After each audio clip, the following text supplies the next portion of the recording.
الخطبة دهيت لازم يبقى لها محضر، والمحضر ده غلط ان احنا نقول عليه عقد املاك، دي كلمة مش مظبوطة، او نقول عليه كلمة الشايعة الغلط خالص نص اكليل، ده كلام مفروض ما نقولوش. مفيش حاجة اسمها نص سر، مش كده برضو؟ سر اسمه سر الزيجة، سر اسمه سر التناول، مفيش انصاص ورباع.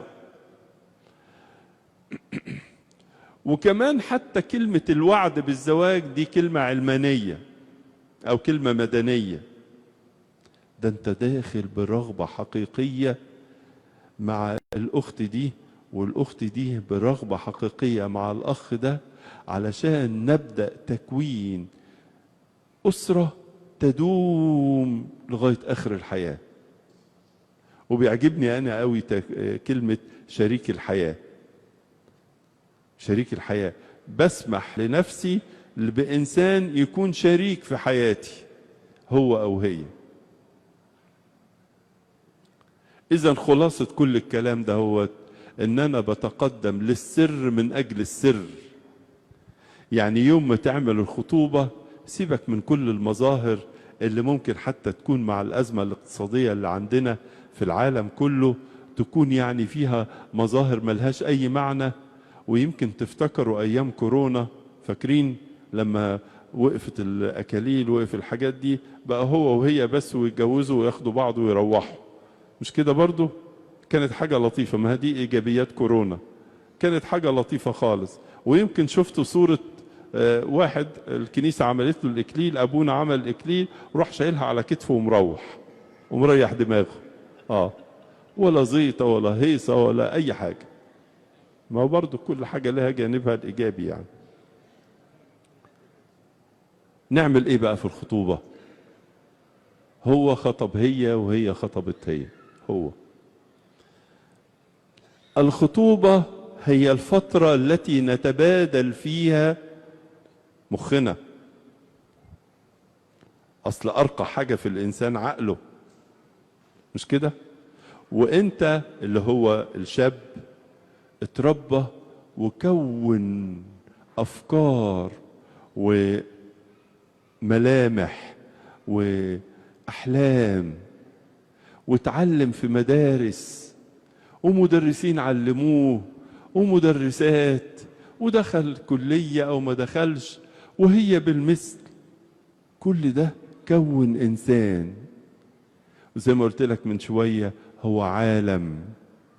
فإذا كان سين هو الولد وصاد هي البنت، سين في فترة الخطوبة وظيفته انه يدخل العالم بتاع صاد، الفكر، ويبتدوا الاتنين يتبادلوا الكلام. فعلا هي مرحلة كلام، الخطوبة دي مرحلة كلام، بس مش كلام كلام الغزل والكلام اللي هو ما يبنيش، لا، كلام طبعا العاطفة مطلوبة وموجودة وكل حاجة، وهتكلم عليها فيما بعد يعني في مرات تانية. لكن أنا أقصد إن كل واحد بيتكلم عشان التاني يشوفه أسلوب الحياة إيه، بنفكر إزاي.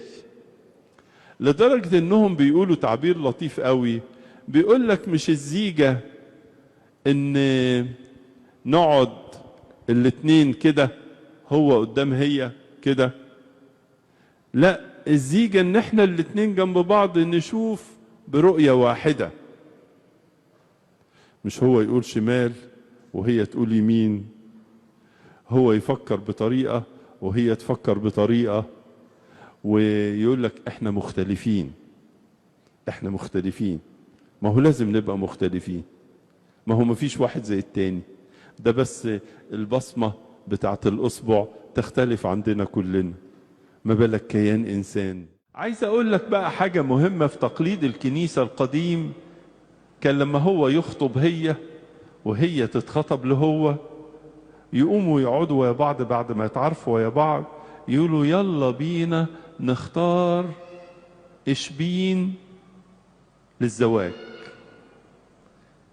عارفين كلمة إشبين؟ كلمة إشبين يعني راعي أو كفيل، كويس؟ يلا بينا نختار إشبين لزواجنا. يعني ايه نختار إشبين؟ يعني انا العيلة بتاعت صاحبنا والعيلة بتاعت صاحبتنا، وفيها اعمام وخلان وفيها جدود وفيها تيتا وفيها ناس كبيرة وناس صغيرة، يلا بينا احنا الاتنين نتفق على شخص نلجأ له باستمرار.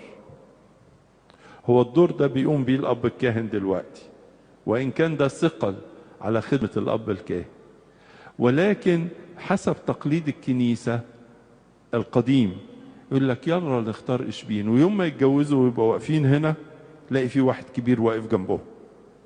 عارفين في عرس قانا الجليل يقول لك رئيس المتكأ، يعني ده الكبير بتاعنا، ده اللي هنلجأ له لما تحصل عندنا أي حكاية أو عايزين أي مشورة. يكون إنسان كبير عنده خبرة الحياة، وإنسان روحي، وإنسان بنحبه وبيحبنا. مش شرط يكون قريب ليا بالجسد أو قريب لها بالجسد، لكن إحنا الاتنين بنتفق على واحد. طبعا ممكن الواحد ده يكون أبونا، ما يجراش حاجة، ما فيش مانع يعني، لكن ممكن يكون سيدة فاضلة في الأسرة، أم أو حما، ممكن يكون أب أو أم أو عم أو خال أو جد، شخص وقور له بعد روحي، حياته باينة وحياته ناجحة. فكلمة إشبين الزواج بالمثل زي إشبين المعمودية. انت يا ماما بتشيل الطفل ساعة المعمودية ونقول لك اجحدي الشيطان واعلني ايمانك انك هتسلمي ابنك وبنتك دول الايمان، وتفضل الام مسؤولة عن التربية بتاعة الطفل ولد او بنت، ويوم ما يوصل 16 سنة تيجي تسلمه لأسقف المدينة وتقول له ايه، فاكر يا سيدنا من 16 سنة ابونا عمد الطفل ده، انا سلمته الايمان كويس جدا وجاي اسلمه خلاص بقى انسان عاقل وكبير ويقدر يعتمد على نفسه. إشبين الزواج فكرة جيدة وممكن تطبق في حالات كتيرة. طبعا دلوقتي في المشيرين وفيه معاهد المشورة وفي ناس بتدرس، كل ده حلو، لكن انا بحكي لك برضو على فكرة وجود عمل كان في تقليد الكنيسة زمان قبل ما يبقى في معاهد لمشورة أو أي حاجة بالشكل ده، وكان هذا الشخص يرعى الزواج، يرعاه وياخد باله منه. وليبقى أنت أحيانا الولد والبنت مش لاقيين حد يقدروا يحكوا الحكاية اللي عندهم أو المشكلة اللي عندهم، يكون الشخص ده الأمين اللي ممكن يلجأوا له. كلمة خطوبة جاية من خطبة، خطبة يعني تكلم، زي ما نقول كده مثلا خطاب الرئيس، يبقى كلام الرئيس. فكلمة الخطوبة هي مرحلة وفترة من أجل أن الإنسان يتكلم فيها، وزي ما علمونا الآباء يقول لك تكلم حتى أراك، دي في الفلسفة اليونانية القديمة، لما تتكلم أشوفك. خدوا بالكم من الكلمتين، لما تتكلم أقوم أشوفك. زي بالظبط الإنجيل في موقف الصليب لما قالوا على بطرس لغتك تظهرك، حاجة زي كده. يعني ايه خطوبة؟ الخطوبة ما هيش عقد، ما هيش عقد سابق على الزواج، والخطوبة برضو ما هيش وعد بس، وعد.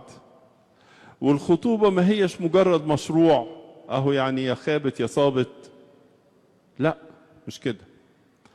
الخطوبة دعوة للاتحاد الشامل، دعوة للاتحاد الشامل عاطفيا وروحيا واجتماعيا وجسديا،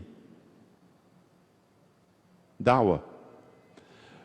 وكأن اللي بيبتدي الخطوبة هو بيبتدي المشوار السليم علشان إتمام سر الزيجة المقدس. يعني إيه بلغة تانية؟ يعني هو وهي وأسرهم وراهم عندهم رغبة حقيقية من القلب انهم ينالوا بركة سر الزيجة المقدس. انا ابني الشاب وبنتي الشابة، ما دام الاتنين وفقوا لبعض هنبتدي الخطوبة. كلمة الخطوبة مش داخلة جرب، والخطوبة دي ما بتجيش بين يوم وليلة، ده بتيجي بعد تفكير وبعد مشورة وبعد صلوات وبعد وقت، لغاية ما الإنسان يستقر يتقدم للخطوبة وهي تتقدم للخطوبة. والاتنين بيحطوا في بالهم ان احنا الاتنين عايزين نوصل لبركة سر الزيجة المقدس. دي المفاهيم، دي مفاهيم تكوين الأسرة المسيحية. أرجوك وانت في أسرتك سواء عندك صغيرين أو كبار، حط في بالك المفاهيم الصح.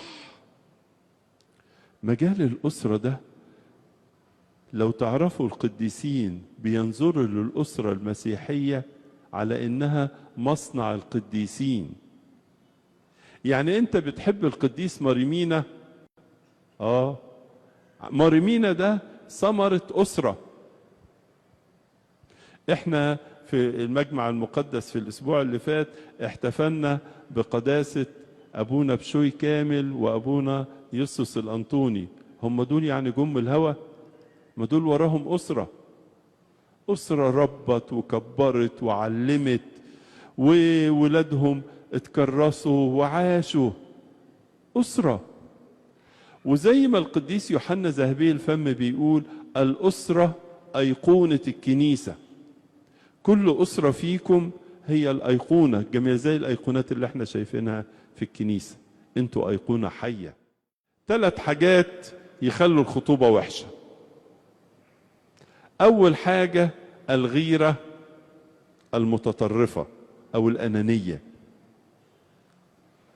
لو أنت إنسان أناني أو أنت إنسانة أنانية، يعني بقول لك مش هينفع تكون بيت كويس، لأن الزواج قايم على نحن مش قايم على أنا. عارفين الحكاية اللي بتسمعوها كتير، يقول لك شوف ولادك عملوا إيه. ولادك يعني هو جابهم لوحده؟ يعني إيه ولادك؟ فأول حاجة تضيع فترة الخطوبة الأنانية والسيطرة، وكأن الخطوبة شكل من أشكال تقييد الآخر، تقييده في حريته، وكأن التقييد ده هو يزداد يزداد يزداد لغاية ما الإنسان تقريبا يفقد إنسانيته. إيه ده؟ هو ده هيكون بيت؟ الغيرة والأنانية ده أول ضعف. الضعف الثاني الماضي بقى. كل واحد يكشف ضعفات الماضي، وضعفات الماضي بأي صورة من الصور وبدون حكمة وبأي كلام، تكون النتيجة إن كل واحد يكون متخوف من التاني. كل حاجة بحساب وبمشورة، وخد مشورة وخدي مشورة أب الاعتراف أو المرشد الروحي أو مشورة البيت بابا وماما، المشورة أو أخ كبير أو أخت كبيرة. المهم الإنسان لازم يكون حكيم في الكلمة اللي هيقولها. واعرف ان الماضي له تأثيره، لكن علاقتنا ابتدت من النهاردة. الماضي أي ماضي عند أي واحد فينا له تأثيره، لكن العلاقة ابتدت من النهاردة. فكون حكيم في الحتة دي. الحاجة الثالثة اللي بتفسد الخطوبة قلت لك الأنانية والغيرة، ونمرة 2 الماضي بكل أتباعه. نمرة 3 الأمور المادية. الأمور المادية، والأمور المادية لما تدخل في العلاقات غالبا بتفسدها. الأمور المادية لازم نكون حكماء فيها. مثلا في زمن زي الزمن بتاعنا ده أسعار الذهب فوق خالص، زمن في أزمة، في حرب في العالم، في أزمة اقتصادية العالم بينادي بيها، في احتياج لكل بيت النهاردة عمليات الترشيد. يعني شوية الرز وشوية القمح لازم نرشدهم، لأن في أوقات هتيجي هتبقى الحاجات دي مش موجودة. انتبه انتبه. شوية النور وشوية الطاقة، شوية المية، جودة الهواء اللي بنشمه، كل دي مسؤولية كبيرة علينا خالص. الماديات تفسد، ولكن الإنسان الناصح يبقى عارف إنه بيتصرف بحكمة في القروش اللي وياه، بحكمة بالغة، وما بقاش متعنت أمام الطرف الآخر. اوعى تكون عايز الطرف الآخر أنت أو أنتي عايزه يكون زيي. يعني إيه زيك؟ يعني إيه زيك؟ ده أنت طبيعة وكيان وهي طبيعة وكيان، لكن كيف نتلاقى؟ كيف نتفاهم؟ كيف نتشارك؟ كيف تتحد رؤيانا في الحياة؟ ازاي ناخد وندي ويا بعض؟ ازاي نفهم بعض؟ ولذلك لكل شاب وكل شابة مقدم على الخطوبة كمرحلة أولى وتحقيق الاتحاد الفكري، عليك أن تفهم وعليك أن تفهمي الطرف الآخر كيف يفكر، ازاي بيفكر، ايه المشترك اللي ما بيننا.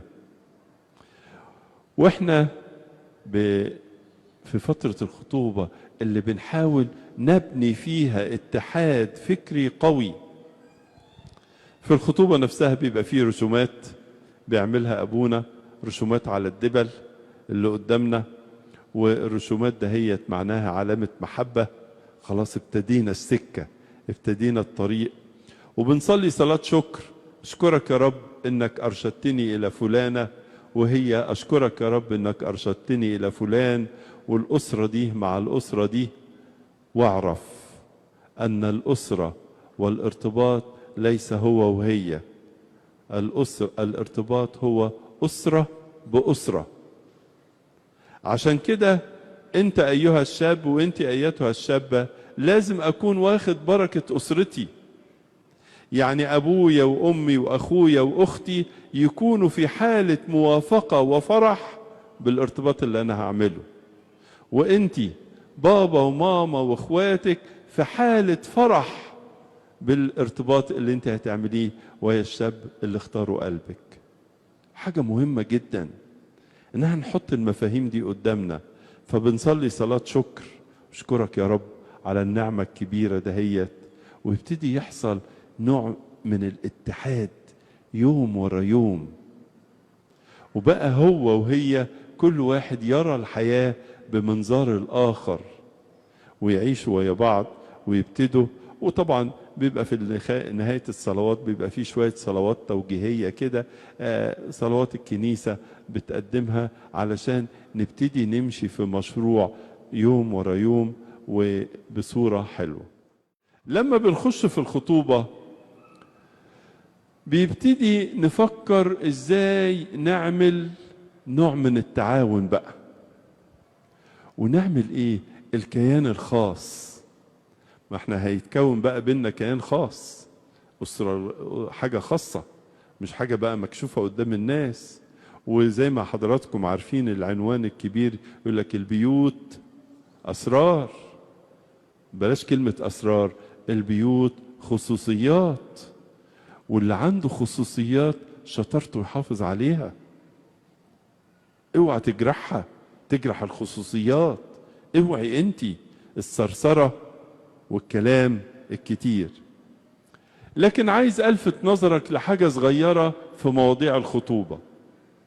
شيء طبيعي ان البنات بيحبوا يتكلموا كتير، شيء طبيعي من عند ربنا، يعني حتى البنت وهي صغيرة تتكلم قبل الولد. وشيء طبيعي ان الولد، ومتأسف في التعابير دهيت، يعني بقول الولد اقصد الشاب، دايما كلام الرجل يبقى قليل. ودايما الرجل لما بيتكلم بالعقل ثم القلب،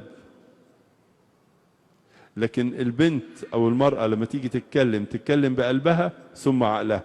يعني في تو ويز، في طريق رايح وجاي. عشان كده لازم نفهم بعض كأننا بنتكلم لغتين. فمثلا لما يجي هو يحكي حكاية هيحكيها في سطرين، لكن انت لما تيجي تحكي نفس الحكاية هتقعدي ساعتين تحكيها. اوعى تغلط بقى قدامها وتقول لها ايه فلانة انا تعبان هاتي من الاخر. البنات ما يعرفوش الاخر، ما يعرفوش يجيبوا من الاخر، هي عايزة تحكي. فربنا يصبرك يعني تسمع الحكاية للاخر، ما تتضايقش يعني. وفي نفس الوقت انت اوعي تفتكر ان هو لما يقول حاجة مختصرة يبقى مخبي عليكي حاجة. لا، هو طبيعة الولد كده. لو في اكليل وهو راح يحضر الاكليل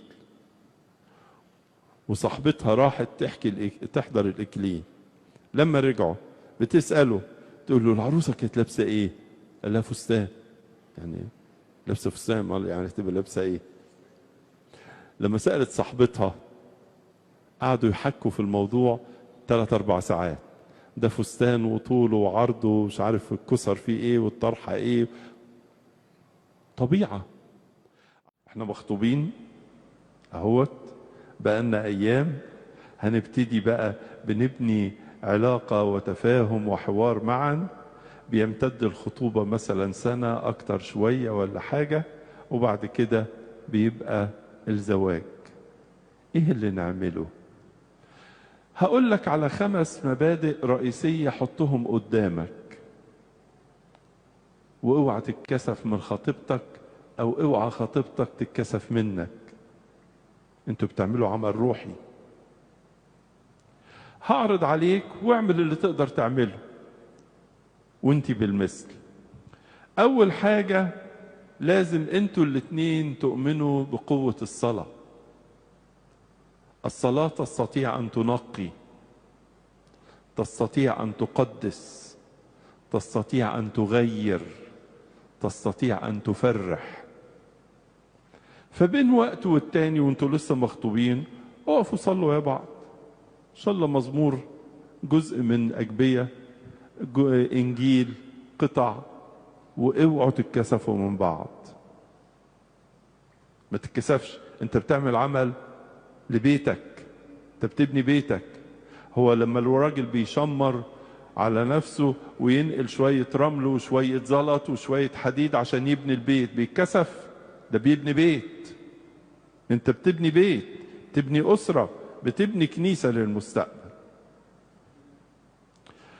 نمرة 2 القراءة. قدامك القراءة الإنجيلية والقراءة الروحية والقراءة الثقافية. وزي ما قلت لك سابقا القراءة تنمي الفكر. يا سلام لو كنت انت وانتي بنقرأ في سفر معين سوا، سواء في البيت كل واحد في بيته، ولما نتقابل مثلا مرة كل أسبوع بنقعد ويا بعض الشابتر اللي هنقراه، الفصل اللي هنقراه نفتحه ونقراه سوا. ولو كان في حوار ما بينكم فيه حاجة كويسة قوي. عود نفسك، ازرع عادة. انت بتبني بيت، مش بتبني البيت من الزلط والطوب، انت بتبني بيت يصير كنيسة في المستقبل، يصير أسرة مقدسة. نمرة 3 الأسرار المقدسة، سر الاعتراف وسر التناول. حلو خالص يبقى لكم أباء اعتراف، لو كان أب اعتراف واحد كويس، شخص واحد يعني انت وانتي بتعترفوا عنده، أو كل واحد عنده أب اعتراف، حلو خالص. ويمارس انت وانتي بتمارسوا سر الاعتراف. وسر اعتراف حقيقي، انت عايز تخش الحياة الجديدة وأنت مقدس فكرا وعاطفة وروحا وجسدا. حلو قوي لما تحضروا مرة أو 2 في الشهر قداس سوا. يلا نروح الكنيسة، كنيسة إذا كانت كنيسة واحدة أو أكتر من كنيسة بتروحها، ونحضر فيها قداس ونتناول سوا، ويبقى يوم مفرح لنا، بنبني. ويقول لك كده في الإنجيل: من يأكل جسدي ويشرب دمي يثبت فيا وأنا أثبت فيه. وأنت كده بتتناول يا خطيب ويا خطيبة: يا رب اعمل لنا بيت ثابت، عايزين نبني أسرة ثابتة. نمرة 4: الخدمة.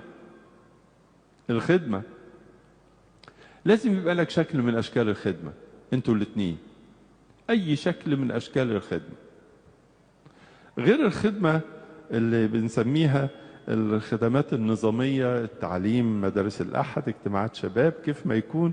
في كمان الخدمات النوعية، زي مثلا بنخدم في بيت مسنين، بنخدم في بيت معاقين، بنخدم في بيت من بيوت ضيافة الأطفال، النوعيات المتعددة دهيت. لكن لازم يبقى لك خدمة. تقول لي ليه؟ ده أنا وقتي محدود خالص. أقول لك أصل الخدمة بتخلي الواحد يطلع من ذاته، زي ما قلت لك في أول مرة، ما يبقاش أناني. 5: تأكيد النظرة الإيمانية للحياة. يعني يا شباب يلي بتكونوا بداية حياة وخطوبة وارتباط، ربنا يبارك الجميع، ويلي ابتديتوا تكونوا بيوت وأسر، ربنا يبارك، لازم عينيك يبقى لها نظرة إيمانية للحياة. تقول يعني إيه؟ أقول لك 3 قوانين. أول قانون: لازم تشعر جواك أن الله محب كل البشر. ربنا بيحب كل واحد فينا، مش احنا اللي جوه الكنيسة، لا، ولا اللي جوه المدينة، لا، ولا اللي جوه البلد، لا، ولا اللي جوه القارة، لا، ده بيحب كل الناس، هو محب البشر. نمرة 2، قانون التاني: أن الله صانع خيرات، هو بيعمل الخير، صانع الخيرات. كل يوم بنقول ايه؟ فلنشكر لأنه سترنا وعنا وحفظنا وقبلنا إليه وأشفق علينا وعضدتنا وأديت بنا إلى هذه الساعة المقدسة. القانون الثالث: أن الله ضابط الكل، وهنا بتكتمل النظرة الإيمانية. كل الحياة اللي احنا عايشين فيها دي من صغيرها لكبرها مضبوطة بيد الله. حط قدامك ال5 دول، اللي هو البعد الروحي، الصلاة، وما تتكسفوش من بعض خالص، لأن أنا اتكسف من الحاجة الوحشة، لكن الحاجة الحلوة اتكسف منها ازاي؟ والقراءة بأنواعها، والأسرار، الاعتراف والتناول، والخدمة يبقى لك دور. ونمرة 5: النظرة الإيمانية اللي تبقى موجودة وياك. مرة من المرات كنت بصالح ناس، قصة كده بقالها وقت، متجوزين بقالهم 8-9 سنين، فبسألهم: بتصلوا في البيت؟ قالوا: كنا بنصلي، لما جم العيال خلاص بقى. طب والإنجيل؟ ده احنا عندنا إنجيل كويس خالص، بس يعني ما بنفتكرش في قرايته، ولو قرا أي واحد بيقرا في البيت لوحده وخلاص. بينهم عكارة، بينهم مشاكل، وعمالين نتكلم ويا ده ونتكلم ويا دي ومفيش فايدة.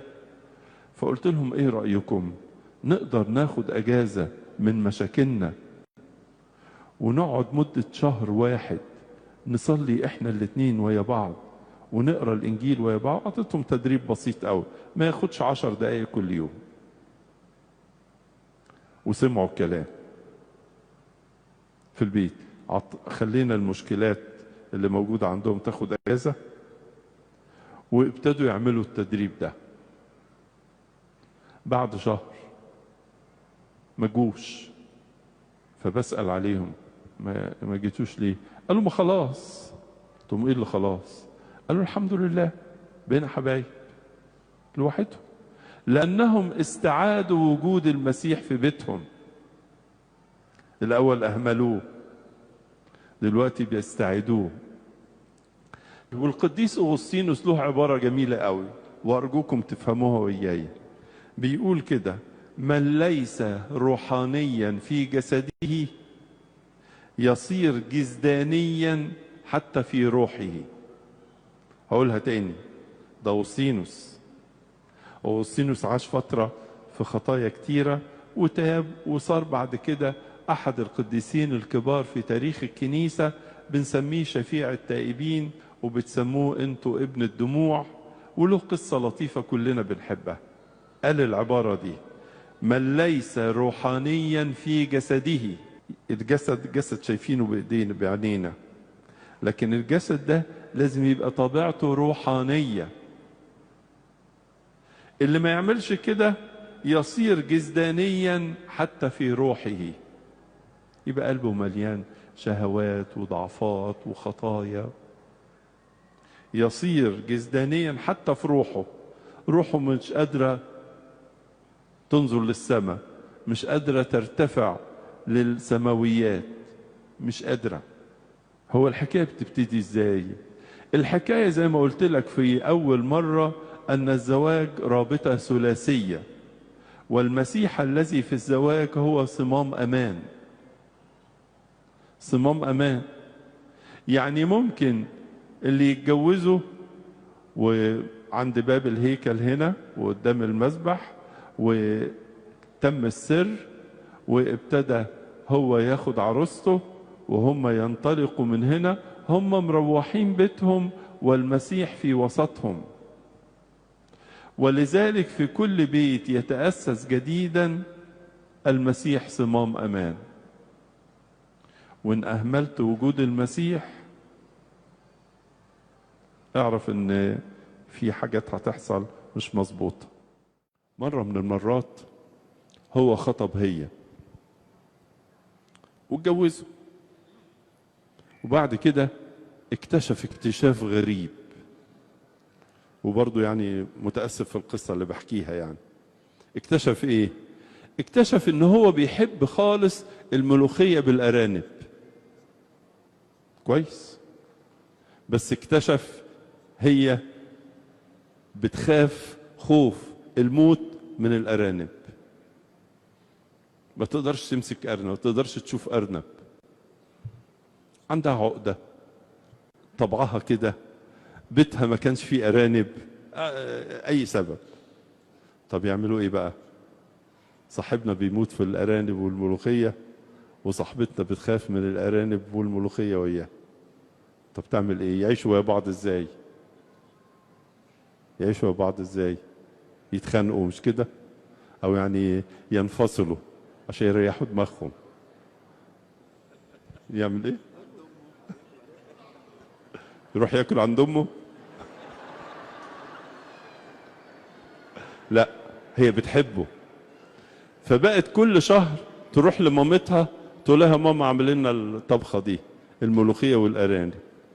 تعمل الحاجه وتجهزها وتشيلها في حلالها، وتيجي تقدمها بالحلة، ما تقدرش تفتح الحل، وتحطها قدام جوزها، وتروح هي تقعد في حته بعيده لغايه ما هو يتم الاكل. طبعا تقول لي مين الغلطان ومين اللي مش غلطان، ولا نعملها خناقه ولا ما نعملهاش خناقه؟ طبعا. كيف يحترم، كيف يحترم، وكيف يعبر الإنسان عن محبته للآخر. ما هي كان ممكن تقول له بص بقى، اوعى تدخل الأرانب في بيتنا، يا أنا يا الأرانب. واخدين بالكم؟ يبقى قال لها إيه بقى إن شاء الله؟ فيش عقل. في واحد يعطى حكمة. يمكن أفكركم بأيام في العهد القديم أبيجايل ونبال، وإزاي داود بعت لنبال وقال له أنت عندك مناسبة وعندك يعني أكل زيادة، عايز كمية أكل علشان الناس اللي وياه كانوا حوالي 600 شخص. فاللي بعتهم شتمهم نبال، وقال لهم مين داود ده؟ ما عرفش واحد اسمه داود. فداود قرر انه يجي برجالته عشان يموتوا نبال، ولدرجه ان نبال ده لما عرف الحكايه ده هي يقول لنا قلبه جمد في صدره، يعني جات له كده بعيد عنكم ازمه صدريه ومات بعد 10 ايام. اما ابيجايل الحكيمه اللي هي زوجته، انسانه حكيمه وخايفة على جوزها، تصرفت بعقل لدرجة ان داود قال لها مبارك هو عقلك، وجابت شوية أكل وراحت وحملت وسبقت وقابلت داود وقالت له كده كلام حلو وطيب، طيبت خاطره وصرفت روح الشر وروح الحماقة. في الحرب العالمية الثانية كانت حرب شديدة جدا سنة 39 ل 45، وكان في روسيا في حرب شديدة، وروسيا كانت في الأجواء دهيت، وطبعا روسيا زي ما انتم عارفين انها برد قوي وتلج. المهم قائد من قوات الجيوش اللي هناك جمع المساعدين بتوعه وقعدوا يدرسوا خطط الحرب. الدنيا وصلت وياهم لغاية الساعة 3 الفجر، فعايز يشجعهم، فقال لهم ايه رأيكم اعزمكم في البيت عندي؟ حد يعزم حد الساعة 3 بعد نص الليل؟ قال لهم ما انتوا لو جيتوا عندي هتشوفوا زوجتي ازاي انسانة فاضلة ومباركة و قعد يمدح فيها. قالوا خلاص اعزمنا. فخد القواد 10 وراح بيته. طبعا صاحبتنا نايمة فوق، مش كده؟ يعمل ايه؟ طلع دخل اوضتها، خبط عليها كده برقة، فلانة فلانة فلانة، في عز النوم الساعة 3 الفجر. على ما ابتدت تفوق قال لها يعني من بعد إذنك، بخوف، ده قائد كبير، أنا عازم 10 من القواد ويايا عايزين نأكلهم. الست ابتدت تعمل عينيها وتفوق، وابتدت تقول كلام، حد يعزم حد الساعة 3 بعد نص الليل؟ هو مش ده وقت نوم؟ المهم كلام صعب خالص. وهو يقول لها ايه؟ طب معلش، طب عشان خاطري، طب معلش نفوت المرة دي عشان نشجعهم، عشان المهم قعد استعطفها قيمة ربع ساعة. شوف بقى الزوجة العاقلة، قامت ولبست لبسها ونزلت، وهي بالابتسامة العريضة بترحب بيهم وبتقول لهم ايه؟ دي اجمل مفاجأة عملها لي جوزي من يوم ما اتجوزنا. كويس؟ ربع ساعة حضر لكم الاكل، ودخلت واشتغلت بكل الهمة وقعدت الميدة، والجماعة كلوا وانبسطوا وروحوا، ما يعرفوش ايه اللي حصل فوق في الأوضة، ما يعرفوش هي قالت ايه، لكن اتصرفت بحكمة. يا اخوتي، الشباب والشباب والاباء والامهات واسرنا الفاضلة، احد علامات قوة الاسرة الحكمة اللي فيها، والحكمة دي بتبتدي من ايام الخطوبة.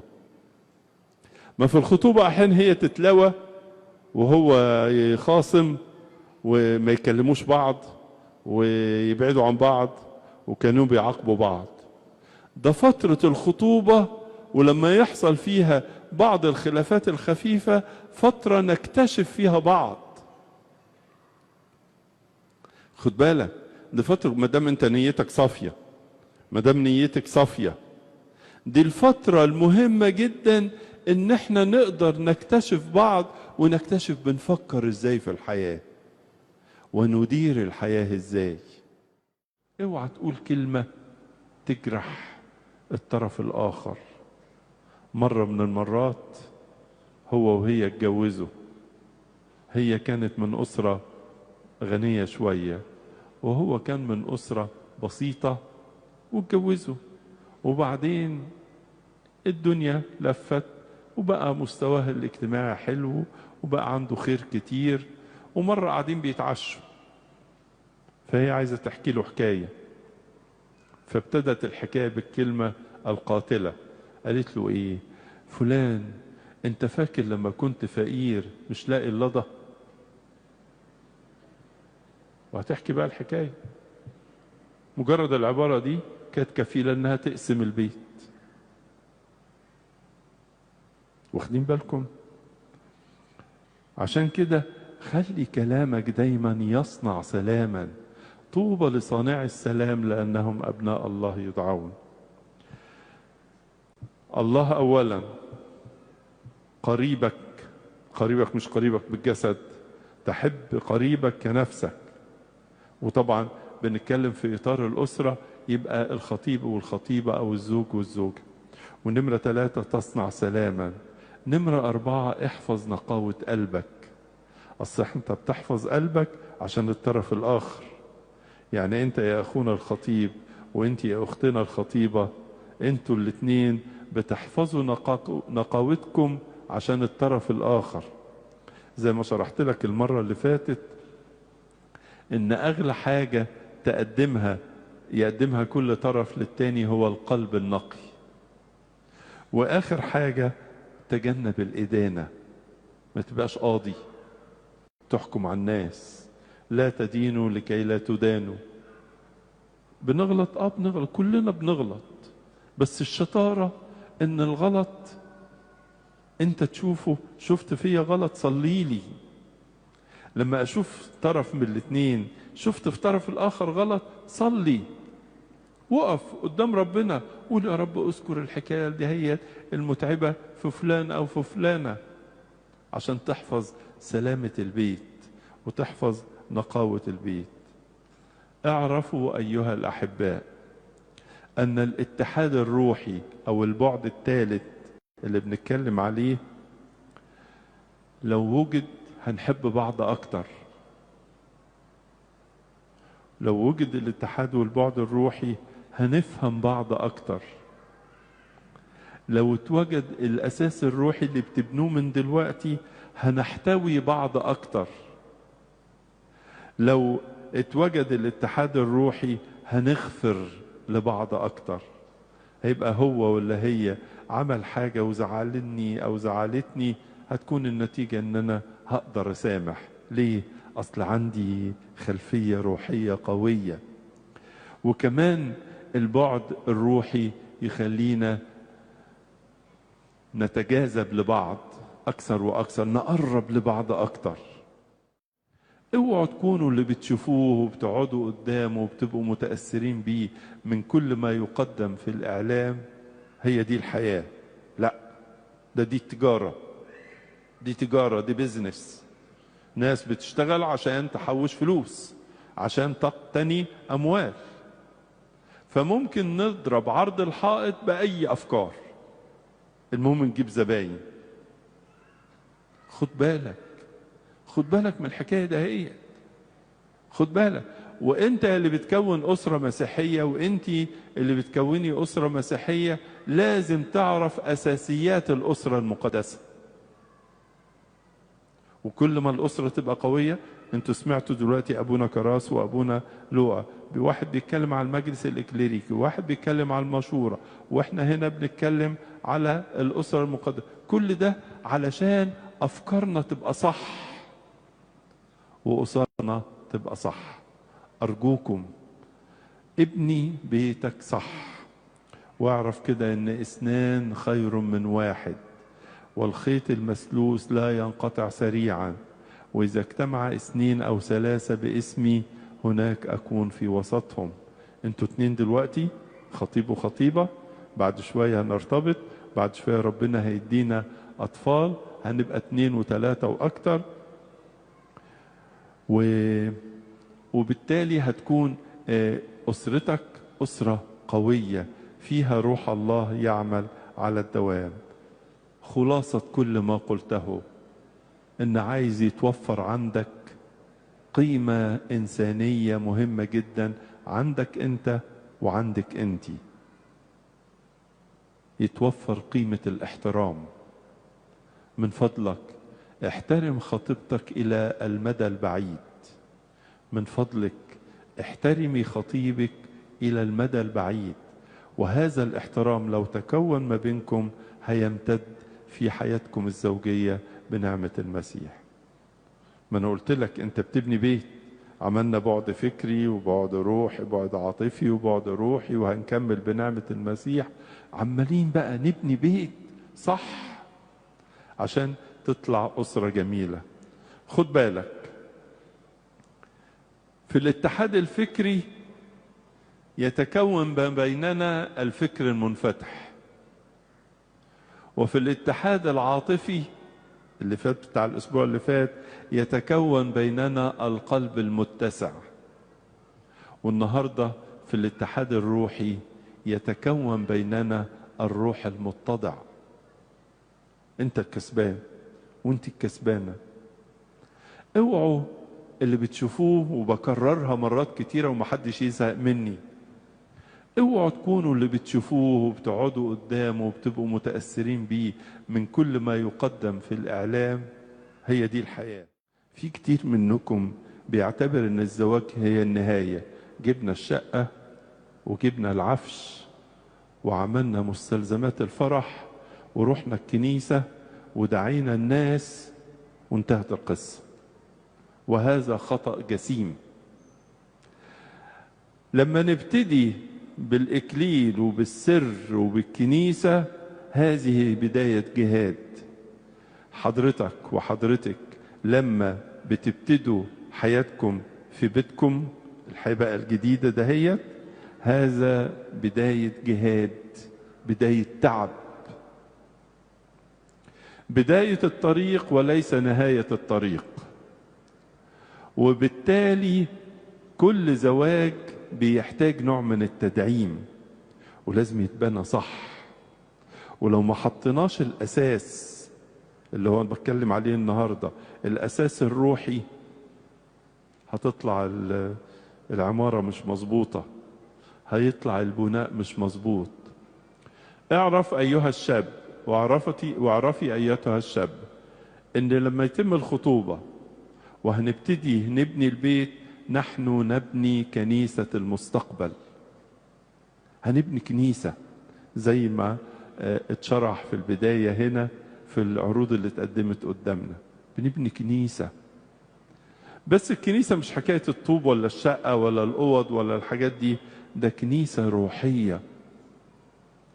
ما سألتوش نفسكم لو في زواج أسرة بتحتفل ب50 سنة على زواجها، ربنا يديكم كلكم العمر، ايه اللي خلاهم يصمدوا؟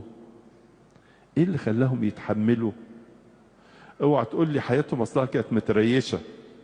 لا، ده في بعد روحي جوه الأسرة، عشان كده بيقدروا يتحملوا صدمات الحياة.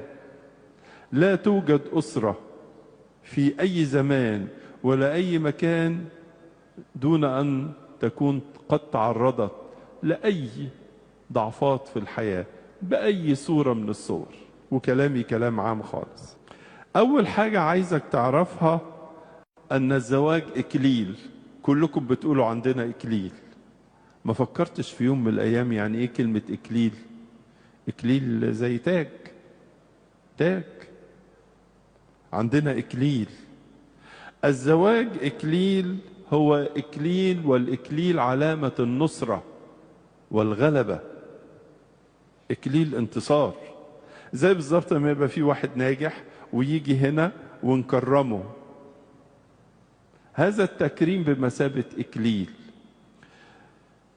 ولكن النصرة والغلبة لا تأتي إلا من جهاد. أنا عشان أنجح وأطلع من المتفوقين لازم أذاكر، أتعب، ولازم امتحن وتيجي امتحانات. هكذا إكليل الزواج، أن الزواج يعني أنه بداية جهاد.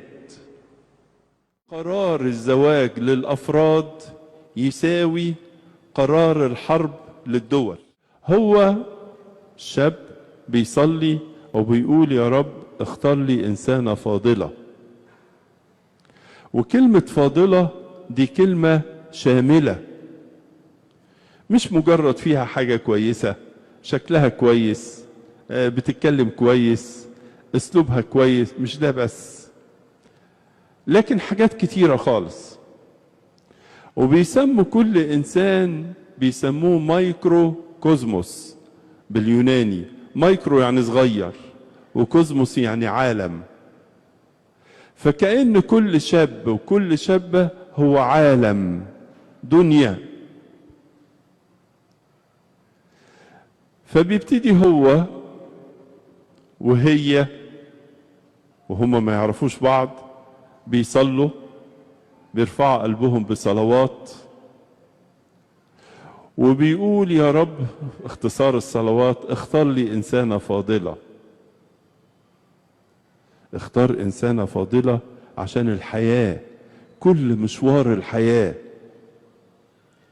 وهي بالمثل بترفع قلبها بصلوات وبتقول يا رب اختار لي إنسان من إيدك، دون النظر لبعض المظاهر اللي تخلي الواحد تزغلل عينيه لكن ما تكملش الطريق، طريق الأسرة. والصلوات ده هي بتتجمع عند ربنا لغاية ما يعمل أسباب، هو يقابل هي تقابل هو، وربنا يبتدي الخطوة الأولى اللي بنسميها خطوة الخطوبة. عايزك بس تاخد بالك ان قرار الزواج ليس قرارا سهلا. يعني لما هو يقرر او هي تقرر، وطبعا بمشورة أسرهم، عملية مش سهلة، لدرجة بعض علماء الاجتماع بيقولوا تعبير غريب يمكن بعضكم يكون سمعوا مني، يقولوا قرار الزواج للأفراد يساوي قرار الحرب للدول. يعني ايه؟ يعني تصور كده دولة تفكر انها تحارب، المسؤول عن الدولة دي لازم يقعد يفكر، عنده امكانيات، عنده قدرات، عنده بشر، عنده بيفكر، ده دولة هتحارب. هكذا الانسان اللي بيفكر انه يبدأ تكوين أسرة. والنقطة البداية دي نقطة مهمة، لأن الواحد لو كانت البداية مش في مكانها، مش في محلها، الإنسان ممكن يتوه بعد كده. ولذلك بداية تكوين الأسرة عايز الشخص يكون ناضج بما فيه الكفاية، نفسيا، عقليا، جسديا، روحيا، عاطفيا،